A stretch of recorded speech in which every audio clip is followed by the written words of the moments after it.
So we're all just kind of talking about Wrestlemania. I think it's going to be a great show. Nice. I think it's going to be a little better than the last one. Hey, everybody. Welcome to the Wrestle With This podcast, the very first video edition of the Wrestle With This podcast. Thank you for joining us at the round table inside the squared circle. I'm Matt Thompson with some great guests today. We're going to talk about Wrestlemania. We're so close.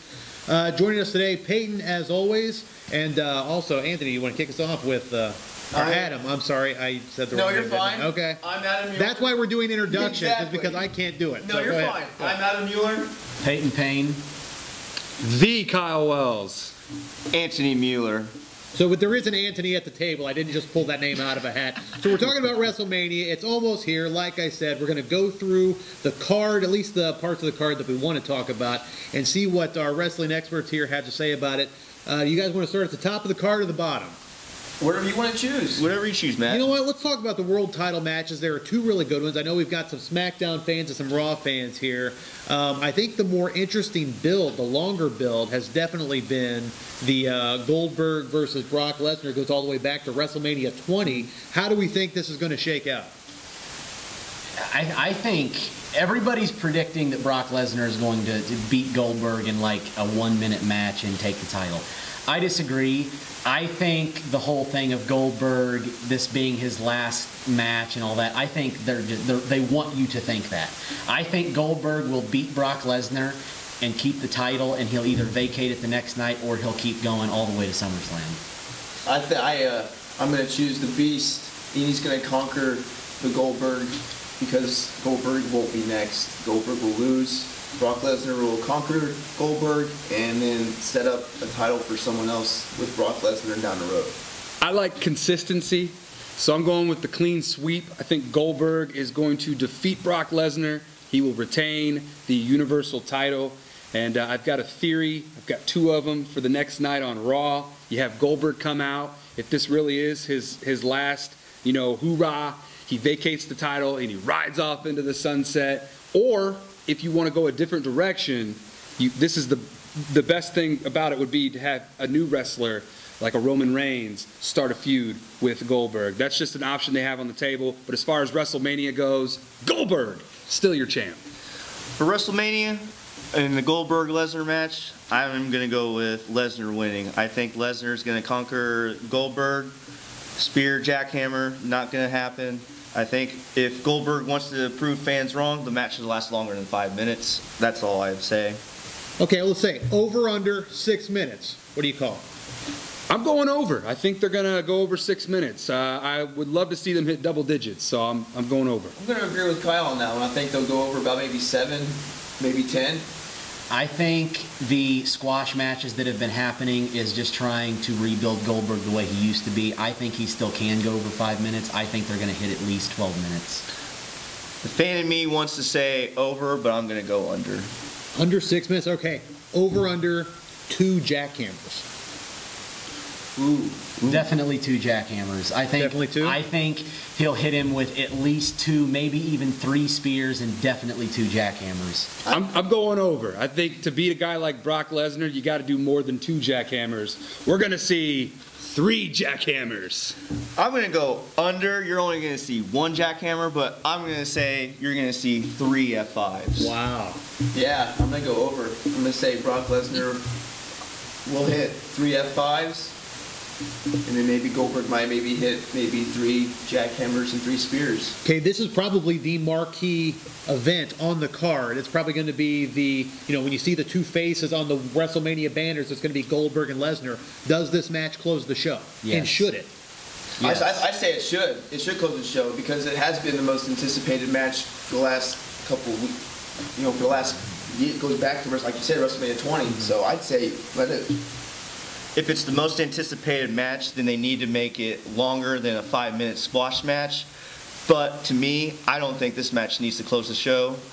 It just does not grab my attention. I think it'd be really cool to have this match close the show with Goldberg on top. Great way, good-hearted feeling. I'm a softie when it comes to Bill Goldberg. So I think having him hold the title with his wife and son in the ring, with confetti and pyros, and that's what I would do.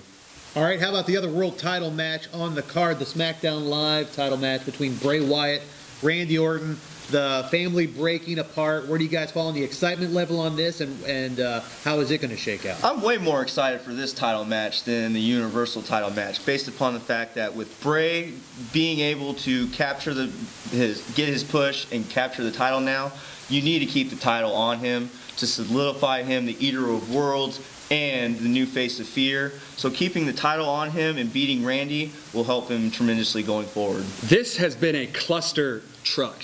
I can't say the other word.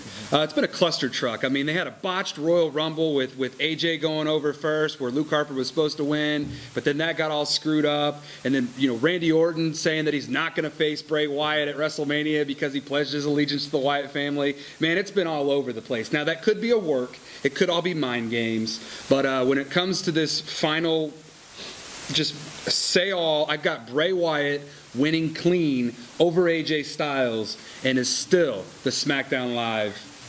Wait, who did I say? You said AJ Styles. Oh, see, I'm confused because I'd love to see Bray and AJ Styles. They've confused me. I'm sorry, Bray Wyatt over Randy Orton. There, I'm done. Peyton.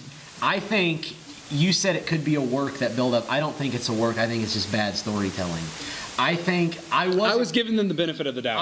I was excited for this match. I am not excited for this match now. It should have been a triple threat match with Luke Harper, and they took that away from the fans. I don't think Bray Wyatt and Randy Orton is interesting enough to main event WrestleMania, simply for the fact that we've seen this match a couple times already this year. You know, and I get we've seen Lesnar and Goldberg, but those two are still big enough names that they can main event. Nostalgia. Yes. Bray Wyatt will definitely win this match. There's no way Randy Orton is going to win the title from Bray Wyatt. Whether there's interference, I don't know, but Bray Wyatt is going to win. You say bad storytelling, I say perfect storytelling, because this is going to be an awesome match, because we don't know what's going to happen. Bray Wyatt may have something up his sleeve and may bring out someone new to help him win, but to solidify Bray Wyatt, because he has been deserving a push for so long now, for the last 3 years since he's been in, as far as Raw / brand split.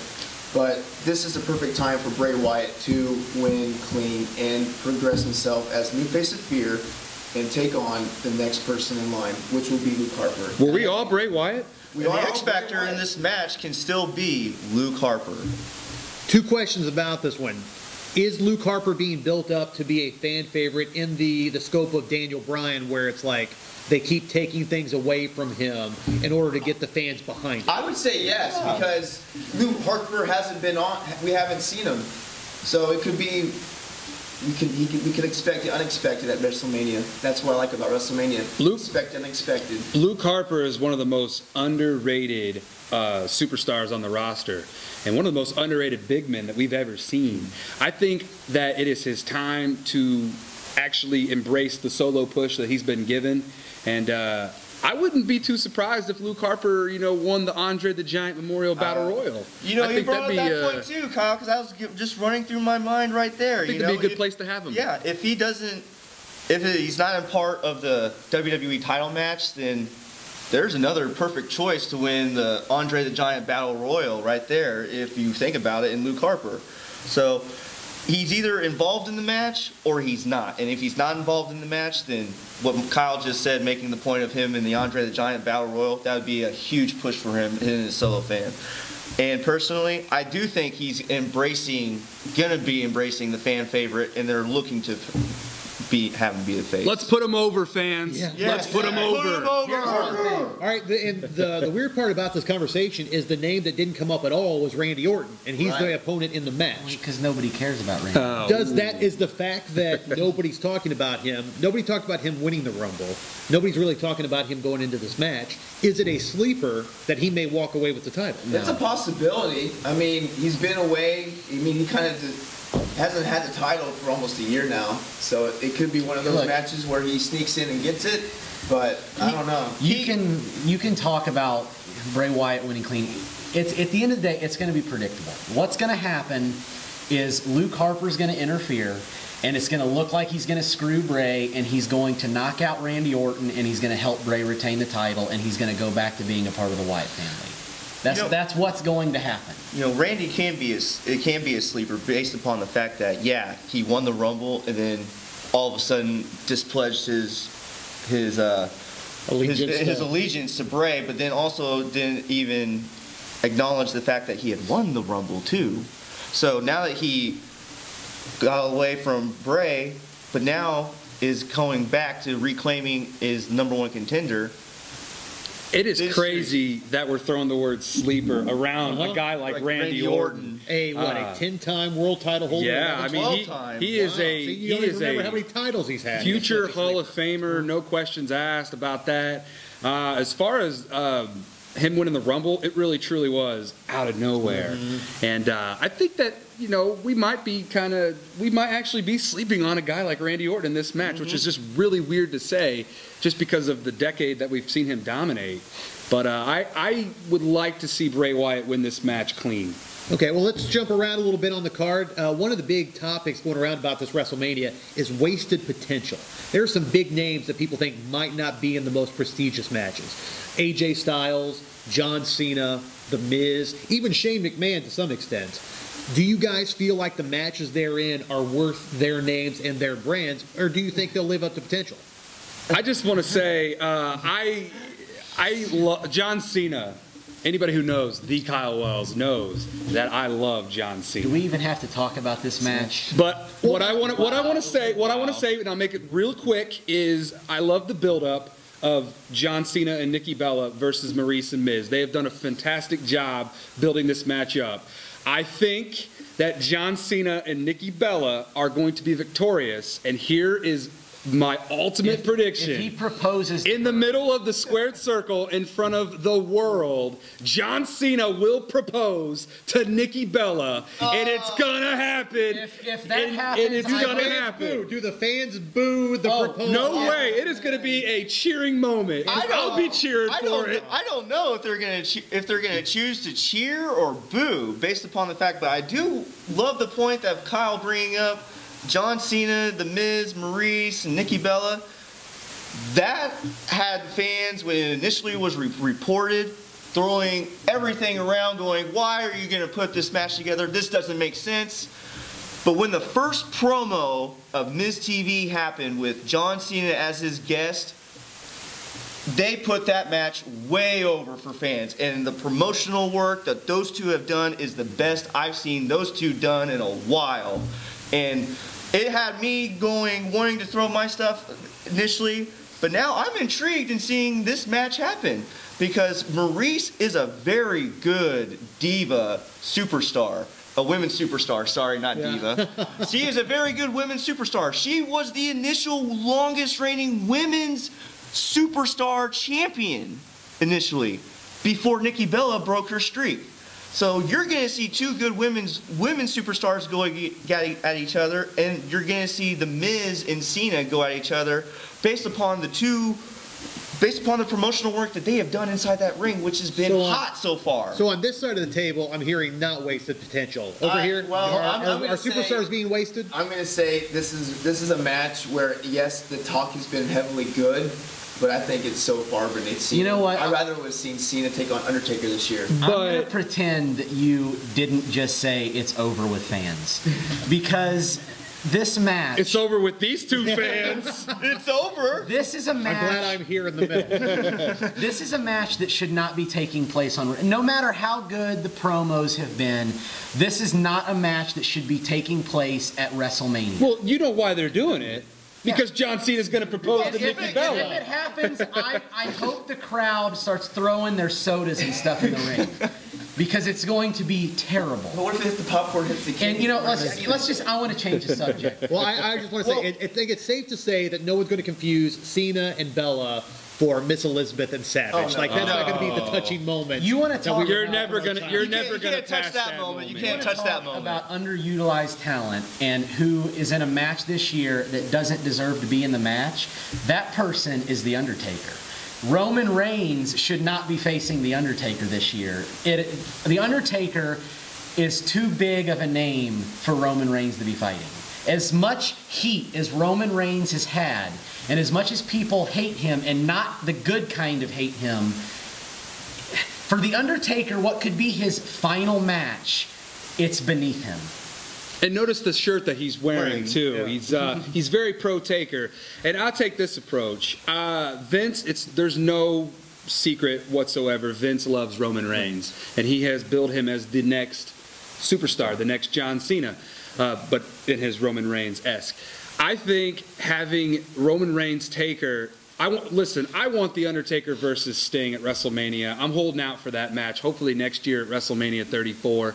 But as far as WrestleMania 33 goes, I like The Undertaker to actually defeat Roman Reigns with a tombstone. So I think you'll get your wish with The Undertaker defeating Roman Reigns, even though you don't want him to face Roman Reigns. I don't think that match is a wasted potential of either one. I think it's going to solidify one or the other. The one match that had me going where I didn't want to see it was AJ Styles and Shane McMahon. Because based upon the fact of the work that AJ Styles has done since he's debuted, I thought he should have been deserving to even main event WrestleMania this year. A lot of fans can agree on that. So I think the wasted potential match could be AJ Styles and Shane, but now after SmackDown this past week, they've made it seem like it's a match that can steal the show based upon the fact that you're going to have AJ's high-flying acrobatic moves going, and plus the fact of you're guaranteed at least one Shane O'Mac, yes I said it, Shane O'Mac moment. Will this match be remembered for the match quality, as in most AJ Styles matches, or will it be remembered for the one big spot by Shane? I think it's going to be remembered for the work and quality that AJ has done. AJ can put over anybody in a match. All you have to hear are the words from Kurt Angle. Kurt Angle could have faced AJ Styles this year, and yes, Kurt Angle is an inductee in the Hall of Fame, but Kurt Angle has said, I didn't have to work as much in the match with AJ because he takes all the bumps and can put me over. I think if AJ does all that, he's going to put over Shane like none other, because even though Shane is not a glorified wrestler, AJ can make anybody look good in a wrestling ring. True. So, out of you guys, which of those two matches, Undertaker match, AJ Styles match, which one are you most looking forward to? I'm going to go with Undertaker and Roman Reigns. I'm going to say Roman Reigns is going to defeat the dead man. I'm going to say, for you, Matt, both. Both. Wow. The third option. The match, obviously Shane and AJ is going to be a better match, but even though I hate the idea of The Undertaker versus Roman Reigns, that match for Undertaker fans and for the legacy of The Undertaker and the company itself has so much writing on it, I think that has to be the most anticipated match on the card. Taker can never lose another WrestleMania match. He can't. He's already lost the streak to Lesnar. He cannot afford to lose another WrestleMania match because his streak will be tarnished. And yes, I said his streak will be tarnished if he loses to Roman Reigns at Mania. Completely agree. Maybe even tarnished when he lost to Lesnar. Okay, Andre, let's do a kind of a rapid fire round. Andre the Giant Battle Royal, top two people you think could win it? Luke Harper or Braun Strowman? Braun Strowman or a returning Kane? Braun Strowman and Luke Harper, I agree with Adam. Guess you're going to get a third one, Braun Strowman and Luke Harper. Is the Andre the Giant Memorial Battle Royal for enhancement talent, or does it actually mean something? I think it's more of an enhancement, because look what happened last year at WrestleMania. Baron Corbin took the Andre the Giant to the Storm and won it, and look what happened this year on SmackDown. He's been pushed for an IC top opportunity against Dean Ambrose. I disagree. I think it's more nostalgia than anything. It doesn't really matter if you're getting pushed or not, because the Big Show won a few years ago at WrestleMania, so I think it's just a nostalgia type, because it's about Andre the Giant, and it don't get more nostalgia than Andre the Giant. Completely agree. All right, finally, which of the two women's matches do you anticipate more, or are you anticipating more, SmackDown or Raw? SmackDown. SmackDown. Raw. I love you, Becky Lynch. SmackDown Live. All right, well, let's wrap this up. The inaugural Wrestle With This podcast on video now here at the Smashmouth Arena in the squared circle. And speaking of Smashmouth, Peyton, I think you had an announcement you wanted to make. Yes, coming very soon, ladies and gentlemen, will be the inaugural show of Smashmouth Wrestling, where we will crown the first ever Smashmouth World Champion. So stay tuned for that. We're out of here.